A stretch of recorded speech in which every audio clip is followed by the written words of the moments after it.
Hello everyone, welcome in look and learn classes. आज हम पढ़ने वाले हैं क्लास 7 का हिस्ट्री का चैप्टर 1 पढ़ेंगे हम, जिसका नाम है tracing changes through 1000 years. Okay, आज हम इस चैप्टर की पढ़ेंगे worksheet number 2। Okay, worksheet number 2 को पढ़ने के बाद आपको सबसे इम्पोर्टेंट काम करना है, लुक एंड लर्न क्लासेस को क्या करना है, सब्सक्राइब करना है। वीडियो को लाइक जरूर करेंगे आप, और इसको क्या करेंगे, शेयर जरूर करेंगे। ओके, शेयर किसको करना है, जो आपके क्लास 7 के जो फ्रेंड्स हैं, जो ओलंपियाड्स की तैयारी कर रहे हैं, वो क्या कर सकते हैं, उनको आप ये वीडियो क्या कर सकते हैं, शेयर कर सकते हैं। इस चैनल के बारे में बता सकते हैं, जिसका नाम है look and learn classes. Okay, तो सबसे पहले हम वर्कशीट 2 जो है उसका टॉपिक देख लेते हैं।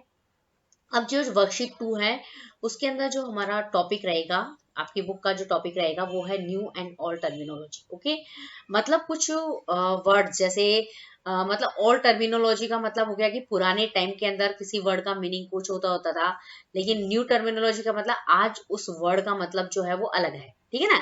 तो ये जो टॉपिक है इस वर्कशीट के अंदर हम न्यू एंड ऑल टर्मिनोलॉजी से रिलेटेड जो है question answers, MCQs, fill in the blanks, true false, वो सब हम क्या करने वाले हैं, तैयार करने वाले हैं। ओके, तो सबसे पहले हम देखते हैं क्वेश्चन नंबर 1। इसमें बताया गया है कि does the information given in historical records changes over the years. Okay, जैसे कि इस क्वेश्चन में आपको पूछा गया है कि जैसे हिस्टोरिकल रिकॉर्ड्स कौन कौन से होते हैं। जैसे हिस्टोरिकल रिकॉर्ड में कोई भी आपको मैन्युस्क्रिप्ट मिल सकती है, ठीक है, कोई भी इंस्क्रिप्शंस मिल सकता है, ठीक है। तो उस ये सब क्या होते हैं, हिस्टोरिकल रिकॉर्ड्स होते हैं। ठीक है, इस हिस्टोरिकल रिकॉर्ड से आपको क्या मिलती है, इंफॉर्मेशन मिलती है। ठीक है ना। लेकिन ये जो आपको इंफॉर्मेशन मिलती है वो टाइम के मतलब जैसे जैसे टाइम बीतता जाता है, तो ये हिस्टोरिकल रिकॉर्ड्स जो होते हैं उनके जो इंफॉर्मेशन, जो इनके अंदर इंफॉर्मेशन होती है वो क्या होती जा रही है, चेंज होती जा रही है। ठीक है ना। मतलब पहले कोई मतलब कोई टॉप मतलब वर्ड है उसका पहले मीनिंग अलग था, लेकिन आज जैसे जैसे टाइम बीत रहा है उस वर्ड का मीनिंग जो है वो अलग हो गया। फॉर एग्जाम्पल जैसे हिंदुस्तान, पहले जो हिंदुस्तान वर्ड था उसका मतलब अलग था, लेकिन आज हम हिंदुस्तान को बोलते हैं इंडिया। लेकिन उस समय हिंदुस्तान का मतलब अलग था और आज इंडिया का मतलब जो है वो अलग है। तो कहने का मतलब मैंने फॉर एग्जांपल आपको यहाँ पे समझा दिया है। ठीक है, तो इसके आंसर में आपको क्या लिखना है कि जैसे हमें बहुत सारे हिस्टोरिकल रिकॉर्ड्स मिलते हैं, ठीक है, उसके अंदर बहुत तरह की जो लैंग्वेजेस जो होती है, वैरायटी ऑफ लैंग्वेजेस जो होती है में वो लिखे जाते हैं, अलग अलग लैंग्वेजेस में लिखे जाते हैं। और ये जो लैंग्वेजेस जो है वो टाइम के अकॉर्डिंग जो है वो क्या हो रही है, चेंज होती जा रही है। फॉर एग्जाम्पल जैसे मेडिवल पीरियड के अंदर जो पर्शियन लैंग्वेज है, वो आज जो मॉडर्न टाइम के अंदर जो पर्शियन लैंग्वेज है वो उससे मतलब ये दोनों लैंग्वेज जो है वो डिफरेंट है। कैसे डिफरेंट है, इन दोनों में हो सकता है ग्रामर मतलब ग्रामर वाला डिफरेंस हो सकता है, वोकेबलरी वाला डिफरेंस हो सकता है इन लैंग्वेजेस में। यहाँ तक कि कुछ मतलब वर्ड्स होते हैं उनके जो मीनिंग होते हैं वो भी क्या होते हैं, अलग अलग होते हैं। ठीक है ना। तो इसके अंदर आपको ये सारी चीजें जो है वो मेंशन करनी है कि मेन यही बताया गया है कि जो मेडिवल पीरियड के अंदर जो पर्शियन लैंग्वेज थी वो आज जो मॉडर्न पीरियड के अंदर जो पर्शियन लैंग्वेज है वो एक दूसरे से डिफर है।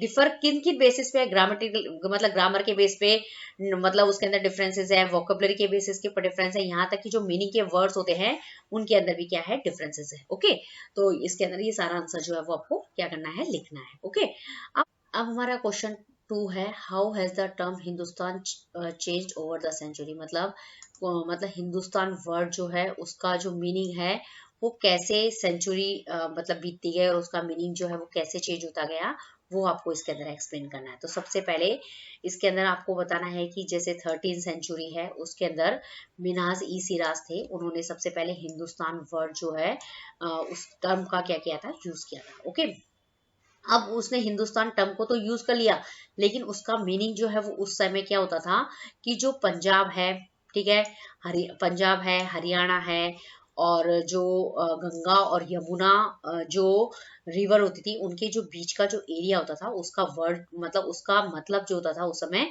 हिंदुस्तान होता था। ठीक है, ये आपको ध्यान रखना है। ठीक है, अब ये जो मिनाज ई सिराज थे उसने मतलब हिंदुस्तान वर्ड का मतलब पॉलिटिकल सेंस में क्या बताया कि जहां पे दिल्ली सल्तनत का क्या हो, पावर हो। ओके, तो उस जगह को भी उन्होंने क्या बताया था, हिंदुस्तान वर्ड जो है टर्म से उसको यूज किया था। ठीक है, लेकिन इस हिंदुस्तान टर्म के अंदर साउथ इंडिया जो है वो उस समय इंक्लूडेड नहीं था। ठीक है, तो ये आपको मिनाज ई सिराज ने 13 सेंचुरी के अंदर जो हिंदुस्तान टर्म है उसका मतलब जो है वो यहाँ पे बताया है इस पॉइंट के अंदर। ठीक है ना।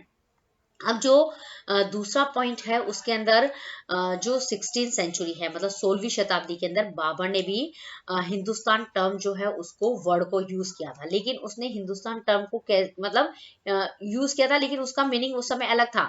तो जो इंडियन सब कॉन्टिनेंट की ज्योग्राफी थी, उसके अंदर जितने भी फोना थे, जितने भी एनिमल्स थे, जितने भी उसके अंदर रहने वाले जो मतलब पर्सन होते थे, उनका जो कल्चर है, उसने उस मतलब उसके रूप में हिंदुस्तान टर्म का जो है वो मतलब बताया था। ठीक है ना, तो देख लीजिए जो 13th सेंचुरी के अंदर हिंदुस्तान का मतलब अलग है, 16th सेंचुरी के अंदर जो बाबर है उसने हिंदुस्तान का मतलब अलग बताया। तो इस तरीके से आप देख रहे हैं कि कैसे कैसे सेंचुरी बीतती जा रही है और उसका मीनिंग जो है वो हिंदुस्तान का अलग होता जा रहा है। ठीक है ना, अब ये जो 14th सेंचुरी जो थी, 14th सेंचुरी के अंदर अमीर खुसरो ने एक हिंद टर्म जो है उसका मतलब टर्म का यूज किया था, हिंद टर्म को। ठीक है ना, तो ये ध्यान रखना है आपको, 14th सेंचुरी ध्यान रखना है, अमीर खुसरो ध्यान रखना है, टर्म हिंद ध्यान रखना है। लेकिन इस टर्म हिंद का मतलब वही था जो बाबर ने हमें 16th सेंचुरी के अंदर जो हिंदुस्तान का मतलब बताया था ना, वही मतलब जो था वो हिंद का था। ठीक है ना, अब ये इतनी बात समझ में आ गई। तो मतलब 13th सेंचुरी में अलग था, 14th सेंचुरी में अलग है, 16th सेंचुरी में मतलब अलग है। ठीक है ना, तो ये आप देख रहे हैं कि एक ही टर्म है उसका मतलब ओल्ड मतलब पहले के टाइम में उसका मीनिंग अलग होता था, अभी जो है उसका टाइम मतलब जो है मीनिंग अलग हो गया है।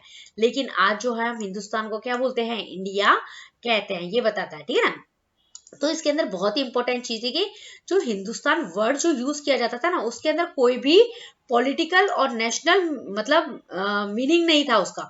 ठीक है ना, मतलब एक कोई भी एक एरिया होता था उसको हिंदुस्तान वर्ड कह दिया। लेकिन इंडिया का मतलब ऐसा नहीं है, इंडिया के अंदर जो 29 स्टेट जो है वो सब पूरे के पूरे स्टेट मिलके वो क्या बनाते हैं, इंडिया बनाते हैं। ठीक है ना, तो हिंदुस्तान जो है उसका मतलब ओल्ड टर्मिनोलॉजी हो गई, और इंडिया जो है वो न्यू टर्मिनोलॉजी के अंदर क्या किया जाएगा, कंसीडर किया जाएगा। ओके, अभी हमारा जो क्वेश्चन 3 है उसके अंदर बताया गया है कि how are historians to be careful about the term they use as they go on changing with time. तो मतलब जो हिस्टोरियंस जो होते थे वो कैसे केयरफुल रहते थे किसी भी टर्म की, जब वो स्टडी करते थे, जैसे जैसे टाइम बीतता जाता था वो बहुत किसी भी टर्म को अगर पढ़ रहे हैं उसके बारे में, तो उसको बहुत ही वो केयरफुली पढ़ते थे। क्यों? क्योंकि उसका जो मतलब टर्म का जो मीनिंग जो होता था वो जैसे जैसे सेंचुरी बीतती जाती थी, जैसे जैसे टाइम बीतता जाता था, उसका वर्ड का मीनिंग जो है वो अलग होता जाता था। तो अभी हमने हिंदुस्तान टर्म को यूज किया था, उसका एग्जाम्पल देखा था, लेकिन अब हम देखेंगे फॉरनर जो टर्म है उसका मतलब हम देखेंगे। ठीक है ना, तो इसमें ये बताया गया है कि आज के टाइम में फॉरनर का मतलब वो होता है कि जो इंडियन नहीं हो, जो इंडिया के जो बाहर का होता है उसको हम क्या बोलते हैं, फॉरनर्स कहते हैं। ठीक है, अब मेडिवल पीरियड के अंदर फॉरनर्स का मतलब क्या होता था, मतलब कोई स्ट्रेंजर।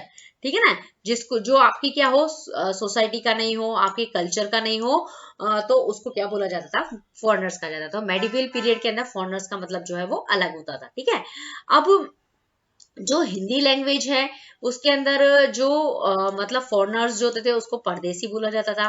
ठीक है, और पर्शियन लैंग्वेज जो होती थी उसके अंदर फॉरनर्स को बोला जाता था अजनबी। ठीक है, अब एक और बात है कि जैसे कोई सिटी में रहने वाला है, ठीक है, वो कहाँ चला गया, फॉरेस्ट में चला गया, तो उसको भी उस समय क्या बोला जाता था, फॉरनर्स बोला जाता था। आज तो हम क्या कहते हैं, इंडिया से बाहर से आता है ना तो उसको हम फॉरनर बोलते हैं, लेकिन पहले के टाइम में ऐसे नहीं होता था। ठीक है ना, अब यहाँ पे बताया गया था कि लेकिन जो दो आदमी है, दो किसान है, सपोज फॉर एग्जाम्पल, जो क्या रहते हैं, सेम विलेज में रहते हैं, वो मतलब एक दूसरे के क्या होंगे, फॉरनर्स नहीं होंगे।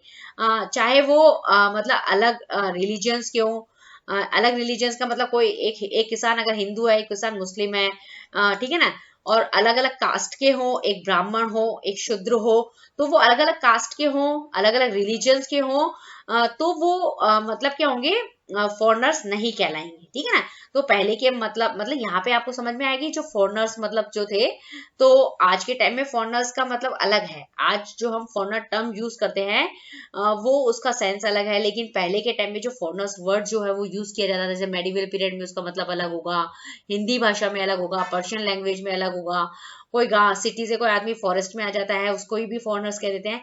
तो इसका आंसर जो है वो आपको इसके अंदर ये सारे पॉइंट जो है क्या करने हैं, कवर करने हैं। ओके, यहाँ पे आपका ये जो वीडियो का जो टॉपिक है न्यू एंड ऑल टर्मिनोलॉजी, इससे रिलेटेड जितने भी क्वेश्चन आंसर्स है वो मैंने आपको एक्सप्लेन कर दिए हैं।